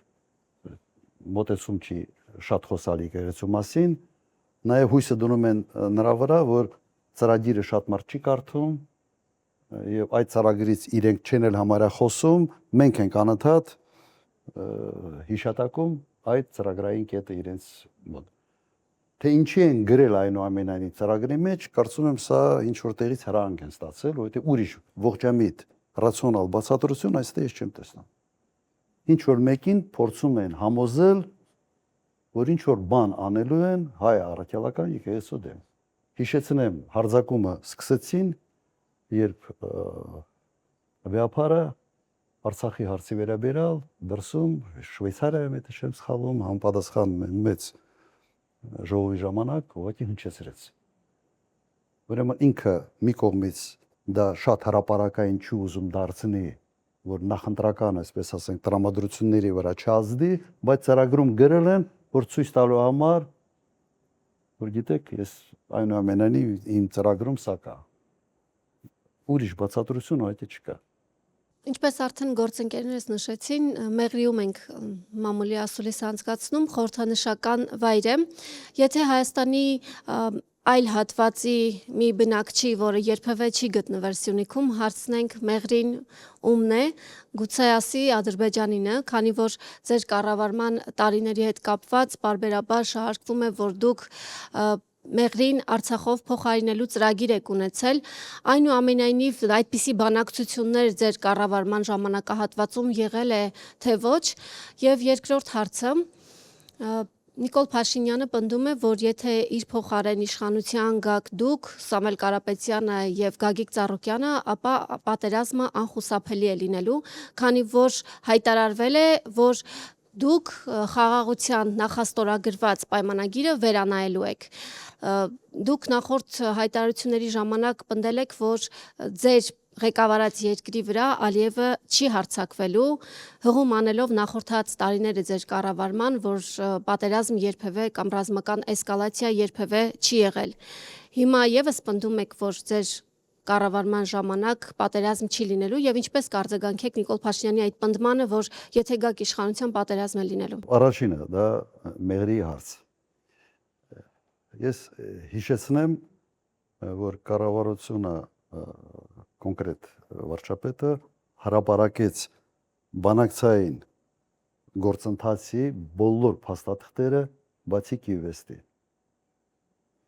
Բացի Կիևեստի փաստաթղթից բոլորը հրապարակել են։ Հարց չի առաջանում, թե ինչու չի հրապարակել այդ փաստաթղթը։ Ասում են չկա։ Սուտ են ասում։ Չի կարող այդ փաստաթուղթը չլինի, առաջինը։ Երկրորդը համանախագահողները ունեն այդ փաստաթուղթը։ Դու ուզում ես այդ փաստաթուղթը ստանալ չես կարողանում։ Մի հատ զանգում ես քո սիրելի Մակրոնին, եւ ինքը քեզ այդ փաստաթուղթը մի հատ բանով, մեյլով ուղարկում է եւ դու 15 րոպեից դու ունենում ես այդ փաստաթուղթը եւ հրապարակում ես։ Այդ փաստաթուղթում սևը սպիտակի վրա գրված է թե ինչ լուծում էր։ Գիտեք ինչի չի հրապարակում, որովհետև կոնկրետ խոսքը գնում էր Արցախը Հայաստանին միացնելու մասին։ Միացնելու մասին։ Ինչ է սա նշանակում, որ ամբողջ իր կառուցած թեզը, թե Արցախի հարցը կանխորոշված էր, որովհետև Ալմատայի, ասենց 91 թիվ էր գնում, չէ, Ալմատայի հռչակագրով Հայաստանը իբրև ճանաչել է, թե 92 թիվ արդեն չեմ հիշում, ճանաչել է Ադրբեջանի տարածքային ամբողջականությունը, կոնկրետ այդ փաստաթղթում, որը մենք ստացել ենք Մինսկի խմբի անունից, նախաձեռնողը եղել է Միացյալ Նահանգները, սև ու սպիտակի վրա գրած է, որ Արցախը միացվում է Հայաստանին։ Ըստ իր թեզը, որը ինքը առաջ էր բրդում անընդհատ այդ բանի մասին, այդ Ալմատայի մասին, ամբողջությամբ ձախողում է։ Այդ դրա պատճառով ինքը հենց այդ փաստաթուղթը չի հրապարակել։ Եվ այստեղ գրած է, խոսքը գնում էր սուվերեն ճանապարհի մասին։ Ղարաբաղը միանում է Հայաստանին, Լաչինի միջանցքով, որի կարգավիճակը նույնն է դառնում, ոնց որ Հայաստանի տարածք է դառնում, դիմացը ստանում են սուվերեն ճանապարհի իրավունք։ Սա էր։ Մեղրի մասին ընդհանրապես խոսք չկար, այդ ճանապարհն էլ հիմնականում էստակադա թունել, այդ տարբերակով պիտի անցներ, որտեղ ասենց հնարավոր էր։ Ուրիշ բան այստեղ չկա։ Եվ լավագույն պատասխանը այդ փաստաթղթերի հրապարակումն է։ Ես խոստանում եմ ընտրություններից հետո անմիջապես այդ փաստաթուղթը ամբողջ ծավալով հրապարակվի։ Հիմա երկրորդի վերաբերյալ, սա ես չեմ հիշում որևէ դեպք, երբ ով պիտի ստորագրի այդ փաստաթուղթը իրենց ներկայությամբ նախաստորագրվում է փաստաթուղթ։ Ինչ է նշանակում նախաստորագրել։ Որ տեխնիկական թիմերը աշխատում են, տեխնիկական թիմերը գալիս են համաձայնության, օրինակ արտգործ նախարարության բաժնի վարիչները գալիս են համաձայնության գալից հետո նախաստորագրում են եւ պատրաստում են իրենց ղեկավարների ստորագրության, արդեն պաշտոնական ստորագրության։ Հիմա եւ Նիկոլ Փաշինյանն երընդ է եւ Իլհամ Ալիևն երընդ է։ Երկուսն կողմից են։ Իրենց ներկայությամբ նախաստորագրվում է։ Եթե ամեն ինչ օքեյ է, այն գլխից նստեք ստորագրեք։ Չեն ստորագրել։ Պատճառը չեք մտածում ինչն է պատճառը։ Ինձ համար հասկանալի է պատճառը։ Դեռ պահանջներ կա դնելու սահմանադրական բարեփոխումներ, հռչակագրի հղումը պետք է հանվի եւ այլ եւ Իլհամ Ալիևի մոտեցումը սա է։ Եվ ինքը կարողացել է մինչ այդ հանդիպումը ուղղակի առաջ մղել իրենց շահերից բխող ստորագրման տարբերակը։ Ինչ ենք ասում մենք։ Ասում ենք լավ, ինձ դուր չի գալիս այդ հայտարարությունը։ Բայց ինչ որ փաստ է կայացել է, լարվածություն չստեղծելու համար մենք ասում ենք հետևյալը։ Խաղաղությունը չի կարող չլինի երաշխավորված, եթե մենք ուզում ենք այդ խաղաղությունը լինի հարատևելի։ Ուրեմն այդ փաստաթուղթը պետք է համալրվի հավելվածներով, որոնք կնշանակեն երաշխավորների կամ երաշխավորված sense համակարգով համալրումը այդ ամեն ինչի։ Ընդհանրապես սրա մասին է խոսքը։ Մենք ասում ենք մեր երաշխավորը Ադրբեջանն է եւ Ադրբեջանի երաշխավորը Հայաստանը։ Իրենց ես մի պահ մտածել եմ, թե դա բան է, ինչ որ մեկը հումոր է արել, հետո պարզվեց, որ դա հումոր չի, դա իսկապես իրենք այդպես է մտածում։ Մեկ անգամ ես արտահայտվել եմ, դա նույնն է, որ Գազայի հատվածում իրենք ասեն, որ իրենց երաշխավորը Իսրայելն է եւ հատկապես Նեթանյահուն։ Հիմա մոդելը սա է։ Եվ սա փաստարկները բավական լուրջ են մեր կողմից, որ շատ հանգիստ կարելի է իսկապես այս հարցը առաջ մղել եւ նույն Միացյալ Նահանգներից հարցնել։ Լավ, դուք ուզում եք, որ այս համաձայնագիրը, այս խաղաղությունը լինի հարատևել է։ Հաստատացելու են ուզում ենք։ Մենք ասելու ենք, այո, մեր կողմից առաջարկը հետևյալն է։ Դուք եղեք երաշխավոր։ Եթե դուք չեք ուզում, միասին քննարկենք, թե ով կարող է լինի այդ խաղաղության ոչ թե վկա, այլ երաշխավոր։ Իհարկե Միացյալ Նահանգների համար հարմար է, երկու հոգի եկել են, համաձայնվել են իրար հետ, թուղթ են ստորագրում, ինչի եմ ես պարտավորության տակ մտնամ։ Եվ դու պետք է դիվանագիտական ճանապարհով ջանքեր գործադրես այդ process-ի մեջ ներգրավելու համար հզոր պետություններ։ Առնվազն գոնե գրեին անվտանգության խորհրդի հայտարարություն։ Խախտման դեպքում ինչ հետևանքներ է լինելու։ Ընդհանրապես ոչինչ չկա։ Ոչինչ։ Մենք այդ աստիճանի փոխադարձ վստահության մակարդակ ունենք Ադրբեջանի հետ։ Իհարկե ոչ։ Սա է, ես չեմ կասկածում, որ հնարավոր է համալրել։ Ես կարող եմ օրինակներ բերել, օրինակ երկարատև աշխատող Դեյտոնյան համաձայնագրերը, Բոսնիա-Հերցեգովինա է։ Կա շատ կոնկրետ երաշխիքային համակարգ ներդրած։ Նույն Միացյալ Նահանգների հովանավորությամբ էր այդ Դեյտոնյան համաձայնագիրը կյանքի կոչվել։ Իրենց օրինակը հենց իրենց արած գործի օրինակը բերում դնում ես, ասում ես այս մոդելը փորձենք դնել հիմքում։ Պիտի ասեն ոչ։ Պարոն նախագահ, 2020 թվականի դեկտեմբերից սկսած Սյունիքի մարզից հազարավոր հեկտարներ հողատարածքներ անցել են Ադրբեջանի տիրապետության ներքո։ Մի մասը մեր թույլտվությամբ կամ նվիրատվությամբ նկատի ունեմ 20 թվականի դեկտեմբերի առաջին օրերին ստորագրված երկկողմ համաձայնությունը, մյուս մասը հայտնի ագրեսիաների պատճառով 21 թվականի մայիսից սկսած։ Եվ երբ մենք հարցնում ենք իշխանության ներկայացուցիչներին, թե 4506 քառակուսի կիլոմետր տարածք ունեցող Սյունիքից որքանն է մնացել Հայաստանի Հանրապետության ինքնիշխանության ներքո, որևէ մեկը մեր հարցին չի պատասխանում։ Եվ մեզ այսօր շատ հետաքրքրում է Սյունիքում, ինչպես եք դուք պատկերացնում Սյունիքի մարզից բռնազավթված հողատարածքների վերադարձման խնդիրը։ Այն տեսակետը, որ հայտնում է իշխանությունը, մենք դարձյալ համաձայն չենք, որտեղ իրենք ասում են սահմանազատման, սահմանագծման արդյունքում։ Եվ այստեղ մեկ ուրիշ ավելի կասկածելի հարց է առաջանում, որովհետև Սյունիքի արևելյան սահմանները վերջին 100 տարում 2 անգամ սահմանազատվել եւ սահմանագծվել են։ Առաջինը 1920-ական թվականներին Զանգեզուրի գավառի եւ Կարմիր Քյուրդիստանի միջև, ընդ որում Զանգեզուրի գավառը ներկայացնում էր մեր մեծ արձակագիր Աքսել Բակունցը որպես գյուղատնտեսության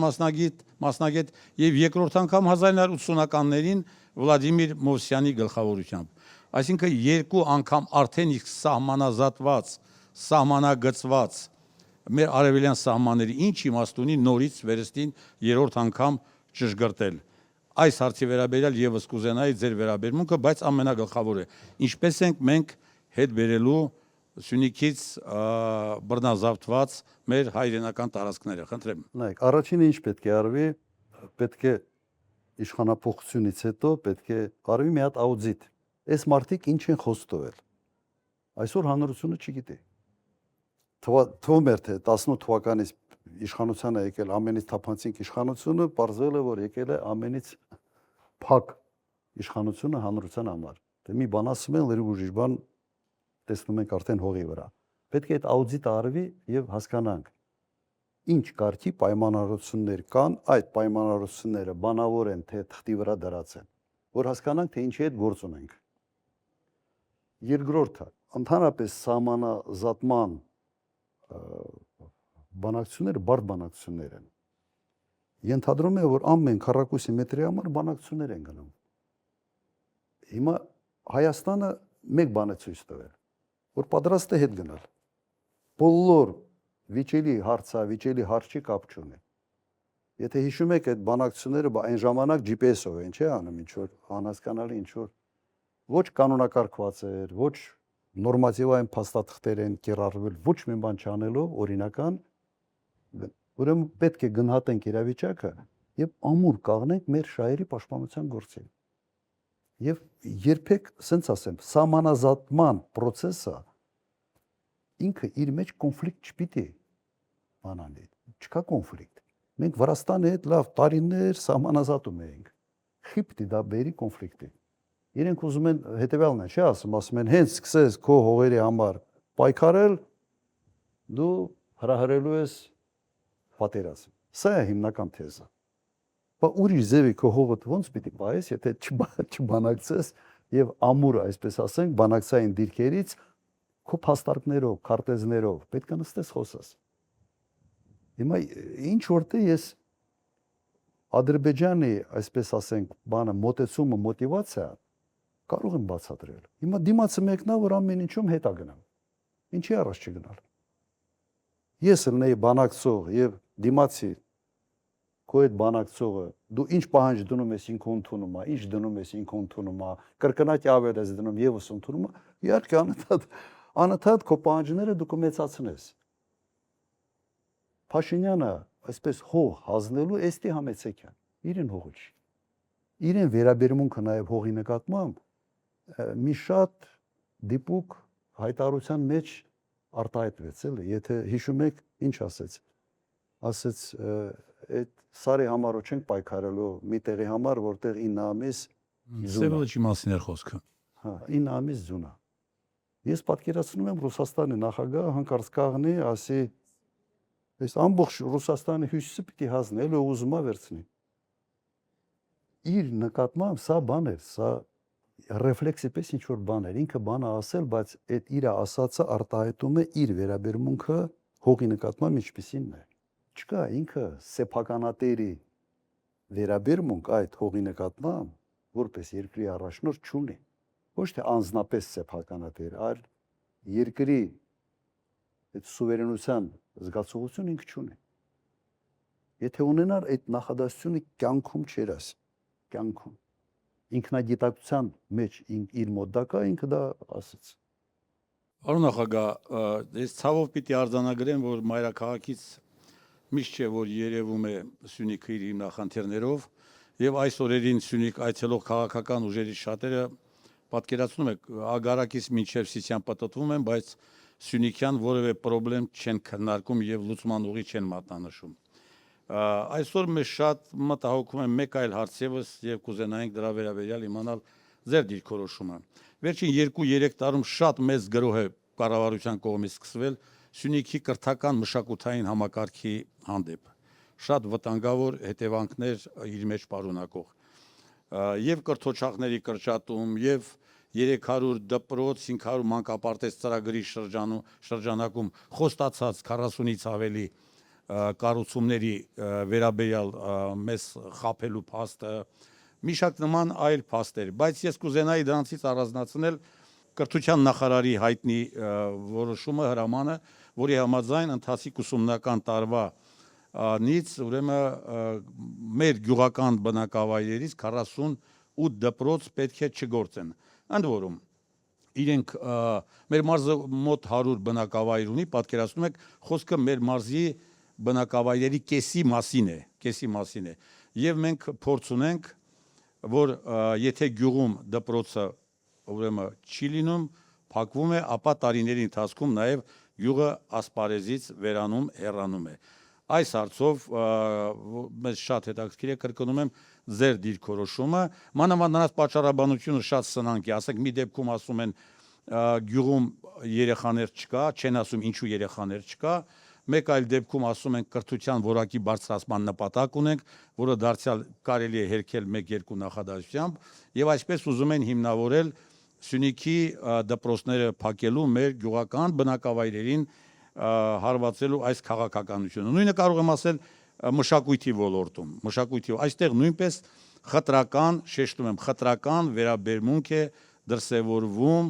կառավարության կողմից եւ մասնավորապես ԿԳՄՍ նախարարության կողմից։ Ինչ ենք ձեզանից խնդրում։ Նախ կկարողանաք նոր կառավարությունը կանգնեցնել այս գրոհը Սյունիքի նկատմամբ, Սյունիքի կրթական մշակութային համակարգի նկատմամբ, եւ երկրորդը, արդյոք տեսականորեն հնարավոր է, որ նոր կառավարությունը վերանայի որոշ որոշումներ, որոնք ուղղակիորեն վնասում են Սյունիքի կրթական մշակութային համակարգի բնականոն ընթացքին։ Այդ մոտեցում մենք չեղարկելու ենք եւ դա մեր ծրագրային դրույթ է եւ մենք բոլոր հանդիպումների ժամանակ դրա մասին խոսում ենք։ Միայն իդեպ Սյունիքում չի։ Հայաստանով մեկ իրենք կառուցում են դպրոցներ, ուրիշ դպրոցներ փակելու համար։ Մեր մոտեցումը հետևյալն է. դու չես կարող մեկ դպրոց կառուցել 5 դպրոց փակելու համար։ Եվ խնդիրը հենց դա է։ Հայաստանում շատ են փոքր գյուղերը եւ տվյալ դեպքում գյուղի գոյությունը կախված է ինչ-որ չափով նաեւ դպրոցով։ Կա դպրոց այդ գյուղում թե չկա։ Իհարկե փոխելու ենք։ Եթե փորձում են հիմնավորել կրթական որակը բարձրացնելով, նայեք, ժամանակակից ուսուցանելու մեթոդները հնարավորություն են տալիս լրիվ այլ կերպ ապահովել մակարդակը։ Ուղղակի կամ իրենք չգիտեն, կամ չեն ուզում իմանալ, կամ իսկապես նպատակ է դրված գյուղերի քանակը մի քանի տարվա ընթացքում շեշտակի նվազեցնել։ Ուրիշ ուղղակի ես նպատակ չեմ տեսնում։ Նույնը մշակույթի հետ։ Իդեպ դպրոցների նաև դպրոցական ծրագրերում այնպիսի բաներ են փոխել, որը ուղղակի խփում է հայրենասիրության։ Ոնց որ հատուկ վերցնես եւ դպրոցի ծրագրում ծրագրից հանես այն ամենը, ինչը ուղղակի հատկապես հայագիտական առարկաները։ Այո, ինչը ուղղակի զենց հայրենասիրության հիմքեր է ձևավորում երեխաների մոտ։ Հանում են նույնը մշակույթի հետ կապված։ Երբ մշակույթի նախարարությունը կրճատել են այն ժամանակ, մեր ազանգը հետևյալն են, սրանց մտքին ուրիշ բան է։ Փոխելու ենք, անկասկած։ Շնորհակալություն։ Եվ իմ գործընկերների ներողամտությունը այցելով վերջին հարցը շատ կարճ, վերջին օրերին շատ լուրջ քննարկման հարց է դարձել Սյունիքում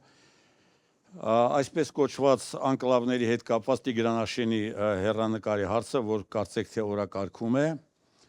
որովհետև Հայաստանի Հանրապետության քարտեզին, եթե կառավարությունում տեղյակ են, պետք է իմանան, որ այդ խնդիրը, եթե Աստված միար ասե, եթե այդ տարածքը մենք հանձնենք, ապա Սյունիքը եւ Վայոց ձորը մայրաքաղաքի հետ կապելու լրջագույն խնդիրներ են ունենալու։ Սա առաջին հարցը, որ հիմա այս օրերին քննարկում է Սյունիքում, եւ հաջորդը 300,000 ադրբեջանցիների վերադարձի խնդիրը, որ ըստ ադրբեջանական մամուլի առաջին թիրախներից մեկը լինելու է Սյունիքի մարզը, ընդ որում նաև, ասենք, նշվում է կոնկրետ Գեղվաձորը Կապանի տարածաշրջանում, որը մտնում է Քաջարանի վարչական կազմի մեջ։ Այս լրջագույն մարտահրավերների հարցում ինչ դիրքորոշում ունի ձեր գլխավորած քաղաքական ուժը, խնդրեմ։ Ես հիշեցնեմ ոնց են իրենք հանձնել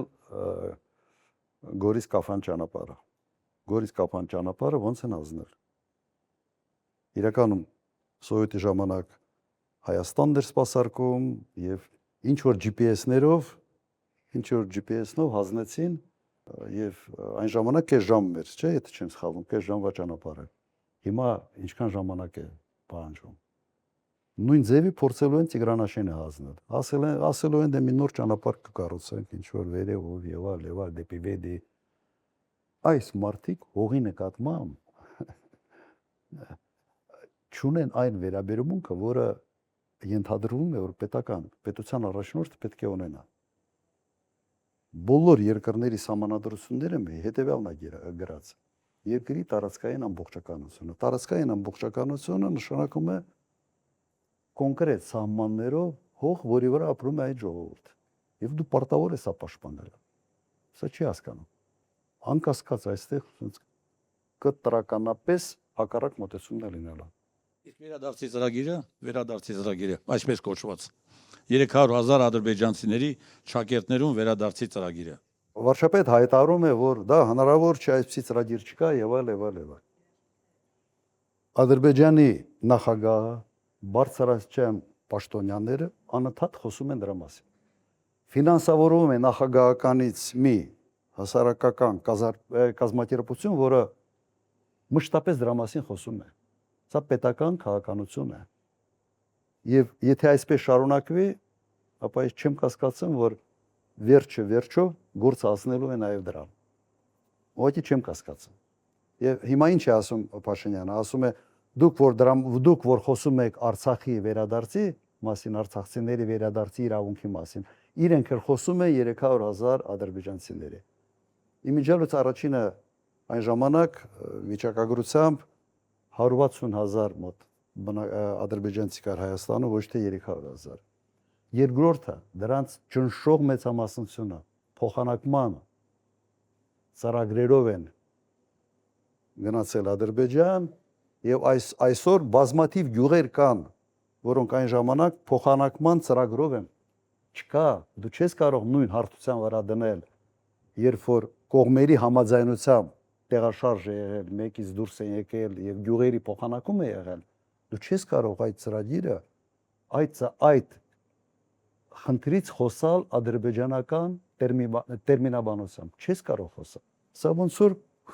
քո երկրի շահերի հակառակ քայլերի դիմես։ Դա խայտարակություն է։ Ուրեմն այստեղ վտանգը կա,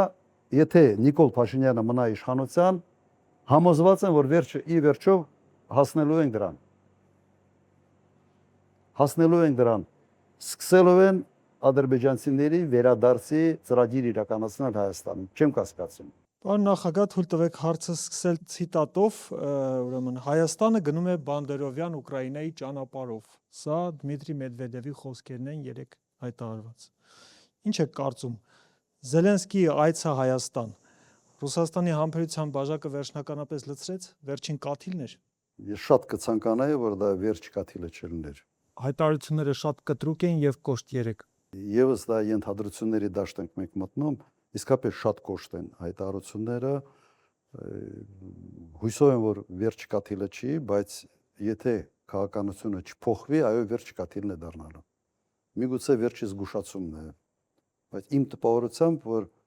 իրենք անցել են արդեն շատ կոնկրետ քայլերի։ Ես Չեմ կարծում, որ Փաշինյանի նկատմամբ վստահությունը հնարավոր է վերականգնել, որտեղ ինքն անում է քայլեր,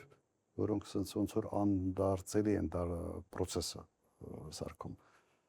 Հիմնականում զսպող հանգամանքը Ռուսաստանում ինչքանով ես եմ պատկերացնում իրավիճակը, հայ ժողովրդի նկատմամբ այդ բարեկամական վերաբերմունքն է, ասենց ընդհանուր մեր անցյալը մեկ պետության մեջ, ես դա նույնիսկ մի երկու անգամ արտահայտվել եմ իբրև սենտիմենտալ որոշակի վերաբերմունք, որը ավելի ասենց զսպում է Ռուսաստանին ավելի կտրուկ քայլերի դիմելու համար։ Վերջերս մի հանդիպման ժամանակ ասացի, եթե չեմ սխալվում, Երեք Սիսիանում։ Վերջերս Լիտվայի նախագահը եկավ այստեղ եւ ստորագրվեց մի պայմանագիր ռազմավարական գործընկերության, եթե չեմ սխալվում։ Լիտվայի արտգործնախարարը մի քանի օր առաջ հայտարարել է, որ ՆԱՏՕ-ն պետք է թիրախավորի Կալինինգրադում ռուսական ռազմական օբյեկտները։ Պետք է ոչ թե թիրախ, պետք է ուղղակի հարձակվի։ Եվ ռուսները ուրիշ լեզու չգիտեն, միայն ուժի լեզուն են հասկանում։ Հիմա վերջապես դու պետք է հասկանաս, դու չես կարող նման դիրքորոշում ունեցող երկրի հետ ունենալ ռազմավարական գործընկերության համաձայնագիր եւ այդ կարգի հարաբերություններ եւ դաշնակցային ռազմավարական դաշնակցային հարաբերություններ ունենալ Ռուսաստանի հետ։ Սա բան չէ,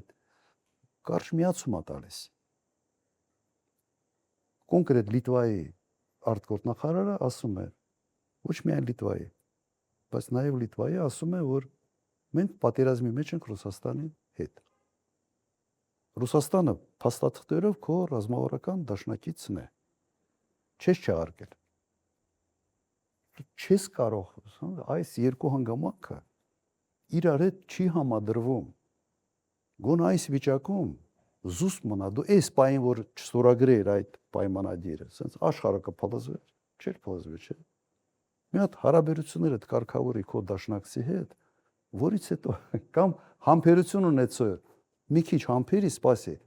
երբ հարաբերությունները այդ երկրների հետ կկարգավորվեն, հետո էլ զարգացրու։ Մենք էլ ենք աշխատել, բազմաթիվ պայմանագրեր ենք ստորագրել Արևմուտքի հետ, բայց երբեք չենք արել քայլեր, որոնք մեր դաշնակիցը կարող է դիտել որպես իր անվտանգության սպառնալիք։ Այդ բանաձևը պետք է միշտ մտքում պահես։ Հենց դու անում ես նման քայլեր,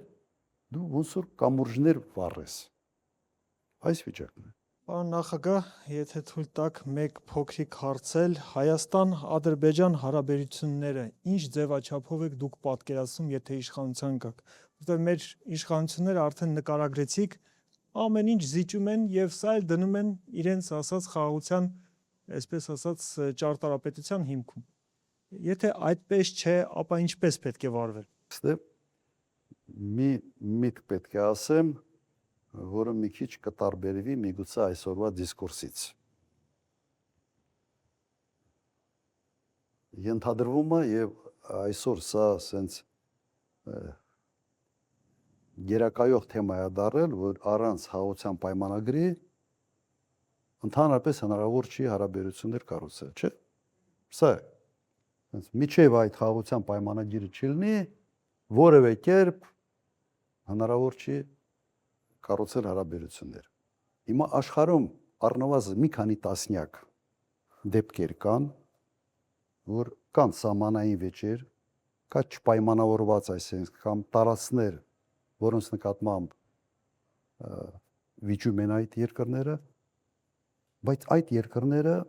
շատ լավ իրար հետ հարաբերությունների մեջ են, համագործակցում են, մեծ ծավալ է առևտուր, դիվանագիտական հարաբերություններ։ Օրինակ Չինաստան-Հնդկաստան կա սահմանային վեճ, բայց նաև կա հսկայածավալ առևտուր, դիվանագիտական հարաբերություններ։ Միգուցե ձեզ համար միգուցե նաև զարմանալի օրինակներ եմ կարող բերել, մի քանի տասնյակ է։ Օրինակ Իսպանիա, Մարոկո։ Մեծ ծավալ է առևտուր, մեծ հարաբերություններ, բայց Հյուսիսային Աֆրիկայում կան տարածքներ, որոնք իսպանացուց տիրապետության տակ են, Մարոկոն համարում է, որ այդ տարածքները իրենք են։ Ունենալով տարածքային վեճ, չունենալով հատուկ խաղաղության պայմանագիր, պետությունները շատ լավ իրար հետ համագործակցում են։ Քանի օրինակ բերեմ եւս։ Սերբիա, Կոսովո իրար ճանաչել, չճանաչել։ Եվ ամենից դասական երևի կլասիկ օրինակը կբերեմ Գիբրալտարի օրինակը։ Գիբրալտարը պատկանում է Մեծ Բրիտանիային 1700, եթե չեմ սխալվում, 10 թվականից։ Եվ 1710 թվականից Իսպանիան վիճում է Բրիտանիայի հետ Գիբրալտարի հետ կապված։ Քանի 100 տարի վիճում են, հարաբերությունները փայլուն են, միասին ՆԱՏՕ-ի կազմում են, Եվրոմիության կազմում են եղել միասին, մեծ ծավալի ապրանքաշրջանառություն եւ այլ եւ ոչ մեկի հետ պատերազմելու նպատակ չունեն, բայց ունեն տարածքային վեճ։ Եթե պատկերացնեք քարտեզի վրա, Գիբրալտարը հենց Իսպանիային կպած, հա, բայց Բրիտանիային է պատկանում։ Ես ինչի վրա եմ ասում։ Հարցեությունը հետևյալն է։ Չպետք է այդ խաղաղության պայմանագիրը սարքես մի ֆետիշիզացված ինչ-որ մի աստվածաշունչ չի, կամ բազմաթիվ օրինակներ։ Մեծ Բրիտանիա, Արգենտինա, Ֆոլկլենդների հետ կապված։ Հիմա առևտուրը լավ է, ամեն ինչ նորմալ է, հարաբերություններ կան եւ այլ վեճը կան։ Կա դիվանագիտության մեջ միջազգային հարաբերություններում կա այսպիսի արտահայտություն՝ համաձայնվել չհամաձայնվելով։ Բոլոր այդ դեպքերը այդ բանաձևի տակ են տեղավորվում։ Հասկացաք, համաձայնվել չհամաձայնվելով։ Ռուսաստան, Ճապոնիա իրար հետ մեծ ծավալի առևտուր, Կուրիլների վիճը կա։ Միջի հիմա չունեն խաղաղության պայմանագիր։ Ուղղակի այս իշխանությանը հաջողվել է այդ թուղթը սարքել մի ֆետիշ, մի չգիտեմ ինչ, աստվածաշունչ է։ Իրականում այդպես չի։ Ձեր հարցը Ադրբեջանի հետ հարաբերությունները, այո, պետք է ունենալ։ Վերջը հարևան է։ Այս ինչ կատարվել է Ղարաբաղի հետ, ասենց որ ասում համաձայնվել չհամաձայնվելով, ֆիքսում ես, որ այս խնդիրները կա։ Նաև համոզում ես, որ դու պիտի այս խնդիրը ճանաչես, այս խնդիրը կա, բայց դա մեզ չպետք է խանգարի հարաբերությունների զարգացման գործը։ Ինչի համար եմ ես խոսում Աբխազիայի երկաթուղու մասին։ Որովհետև եթե դու շատ ես կախված իրենից, դու խնդիր ունես։ Դու ալտերնատիվ ստեղծի քո համար եւ քո բանակցային դիրքերը շեշտատի ուժեղանալու են։ Փաշինյանը ասել է, եթե վերընտրվի Գյումրիում նոր ընտրություններ են անցկացվելու։ Պարոն նախագահ, իսկ ինչ կլինի, եթե Փաշինյանը պարտվի հանկարծ։ Կարող է արդյոք իրեն վերապահված սահմանադրորեն իրեն վերապահված մեկամսյա ժամկետը օգտագործելով պարտության դեպքում տարատեսակ մեխանիզմներ կիրառելով նոր համապետական ընտրություններ պարտադրել։ Չեմ կարծում, որ նման ռիսկի ինքը կդիմի,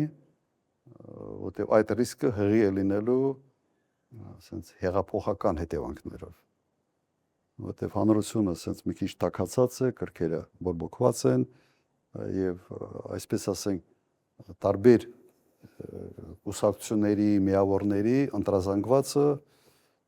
մոբիլիզացված է։ Եվ չափազանց ռիսկային է նման իրավիճակներում նման կարգի ապօրինությունների գնալ։ Ես կարծում եմ ինքը իր գլխին կբերի մեծ փորձանք, ինքը իր գլխին եւ խորհուրդ չի տա նման քարի դեր։ Պարոն նախագահ, մայիսի 28-ին մեծ զորահանդես է կազմակերպվում մայրաքաղաքում եւ իշխանության ներկայացուցիչներն ասում են, սա հաշվետվություն է քաղաքացիների համար, թե այս տարիներին ինչ զինտեխնիկա ենք մենք ձեռք բերել։ Եթե հաշվի առնենք, որ ձեր կառավարման տարիներին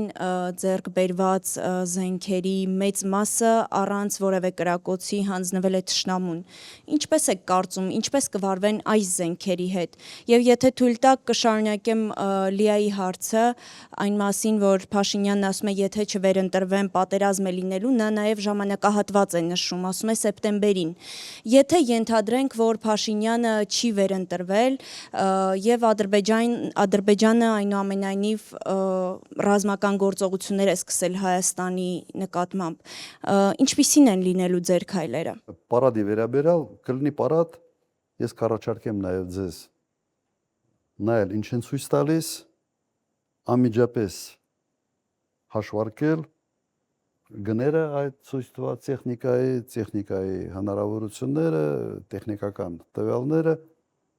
եւ գալ եզրակացության։ Ես անպայման դա կմեկնաբանեմ։ Վերջը այդ գործից լավ եմ հասկանում։ Կմեկնաբանեմ, դուք կտեսնեք, որ մեծ խնդիրներ են ստեղծելու իրենք նաև բանակի համար, որովհետև այնինչ իրենք նկարագրել են, ցույց են տվել այդ կարճ ռոլիկի մեջ, ցույց է տալիս, որ իրենք ձեռք են բերել զինատեսակ, որի օգտագործելը լինելու է խնդրեմային։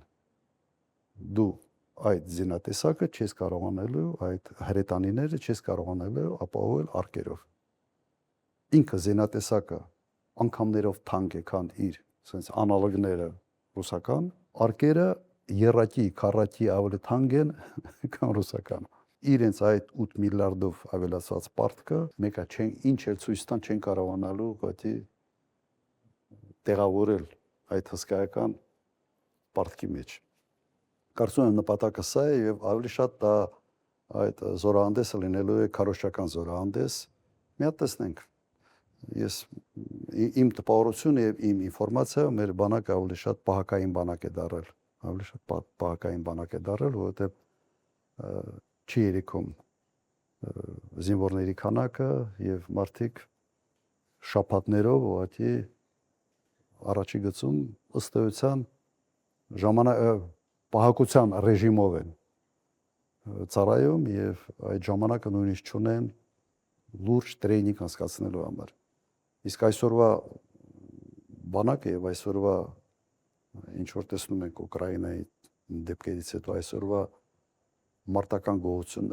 գործողությունների էությունը շեշտակի փոխվել է։ Լրիվ ուրիշ կարգի տրեյնինգ է ուզում, լրիվ ուրիշ կարգի։ Սա առանձին թեմա է, առանձին թեմայի շուրջ երևի կարելի է երկար խոսալ, կարծում եմ հիմա չարժի։ Ավելի sense մեր մեկնաբանությունները կլինեն ամսի 28-ից հետո։ Իսկ ինչ վերաբերում է պատերազմին, եթե չվերընտրվի եւ Ադրբեջանը պատերազմ սկսի։ Ուղղակի շանտաժ է, որի հիմքում ոչինչ չկա, որի հիմքում կա իր մոլուցքը վերընտրվելու։ Ուրիշ բացատրություն ես չունեմ։ Պարոն Քոչարյան, քանի որ զրույցում շատ քիչ խոսեցին Քարոզ Արշավի մասին եւ քանի որ ես վերջինն եմ, փորձեմ Քարոզ Արշավի հետ կապված հարց տալ։ Քարոզ Արշավի այս ամբողջ ընթացքում իշխանությունը իր Նիկոլ Փաշինյանը մասնավորապես իր ամբողջ ելույթների առանցքը կառուցում է 3 հիմնական ուժերի ղեկավարների քննադատության վրա եւ խոսում է ապօրինի գույքի մասին, խոսում է բոլորին կներեք իր մեջ բերեմ արտահայտությունները սատկացնելու մասին, բանտերում նստեցնելու մասին, ժողովրդին ասում է իրենց ունեցվածքը բոլորը ձերն է դառնալու։ Եվ նաև ասում է, որ իր վերընտրության դեպքում դուք բոլորդ 3 լիդերները երազելու եք Հայաստանից փախչելու մասին։ Հարցս ուղիղ եմ տալիս, դուք Նիկոլ Փաշինյանի ընտրությունից հետո փախչելու եք երկրից, պարոն Քոչարյան։ Փախչողներ երևի վաղուց փախած կլինեի։ Ինքը իր ենթագիտակցությունը այն վախերն է, sense բերում իր լեզվին հասցնում, որոնցով ինքը տառապում է։ Փախնողը ինքն էր, չէ՞, մարտի 1-ի դեպքերից հետո փախավ։ Նոյեմբերի 9-ին հայտարարությունը ստորագրելուց հետո 2 շաբաթ բունկերում հայտնվեց։ Մարդը իր տեսակով փախնող է եւ այդ իր վախերը, այսպես ասենք, արտահայտում է իր ենթագիտակցությամբ, փորձում է տեղափոխել ուրիշների վրա։ Եվ չեմ կարծում, որ որևէ մեկը ում անունները ինք տալիս է փախնող է։ Ինքը հաստատ փախնելու է։ Այստեղ չեմ կասկածում։ Փախնելը խասյաթ է։ Ուր էլ գնա հետ ենք բերելու։ Միայն Ադրբեջան կա, որ Թուրքիա որտեղ կարող է գնա եւ հանգիստ մնա։ Ես կարծում եմ նաեւ այն մեծ լագը, որը կա ընտրություններից հետո եւ միջև իշխանության հանձնումը իրեն մեծ հնարավորություն է տալիս ճողոպրելու։ Իսկ դրա վարպետն է ինքը։ Դեռ մրցակից չունի։ Եվ ընտրությունների խոսույթի հետ կապված եւս մի հարց Իդեպ խոսքը դրեմ, ինչքան հասկանում եմ, կենտրոնական ընտրական հանձնաժողովը այդ խոսույթը համարել է նորմալ։ Եթե չեմ սխալվում, 3 այդպիսի որոշում ասում են քաղաքական հայտարարություններ։ Հա, քաղաքական ասում Քաղաքական կսպանեմ։ Ես պատկերացնում եմ, եթե ես նման հայտարարություն անեի, կամ որևէ մեկը մեր թիմից նման հայտարարություն աներ, որտեղ կհայտնվեր։ Այդ դեպքում դուք Բակրատ Սրբազանին խի եք պահում բանտում միջև այսօր։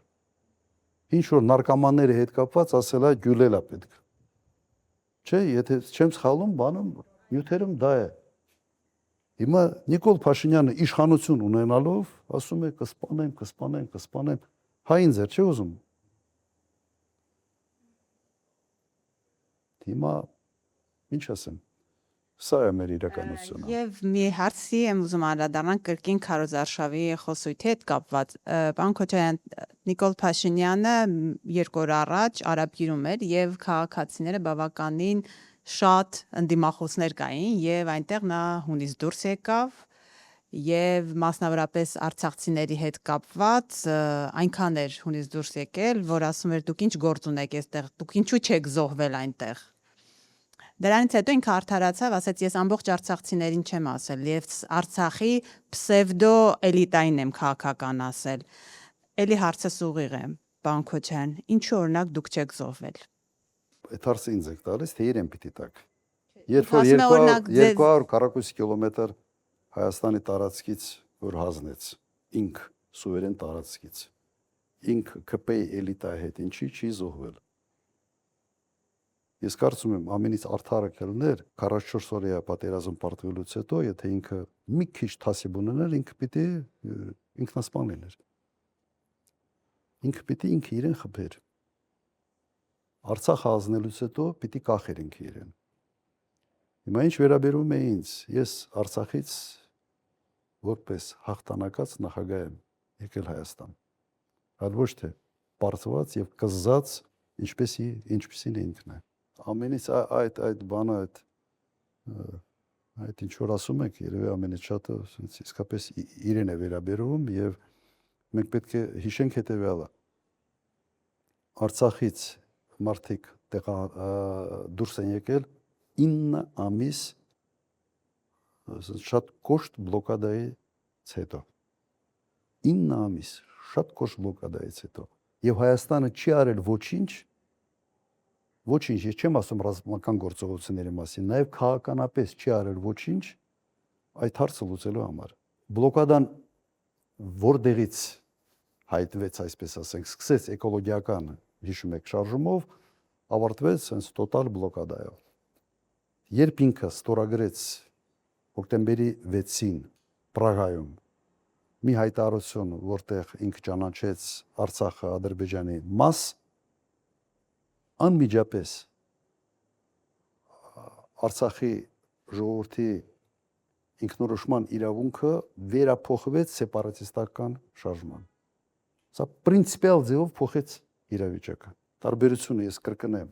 եղել է ինքնորոշման իրավունքը իրականացվող ժողովուրդ, ավտոմատ ինքը դառավ մեկ այդ ստորագրությամբ սեպարատիստական շարժում, Արցախի ղեկավարությունը եղել են ինքնորոշվող ժողովրդի ընտրյալ ղեկավարություն, ավտոմատ դառել են սեպարատիստների ղեկավարներ, պաշտպանական բանակը ՊԲ-ն ավտոմատ դառել է անօրինական, ասենց ապօրինի զինված ստորաբաժանումներ։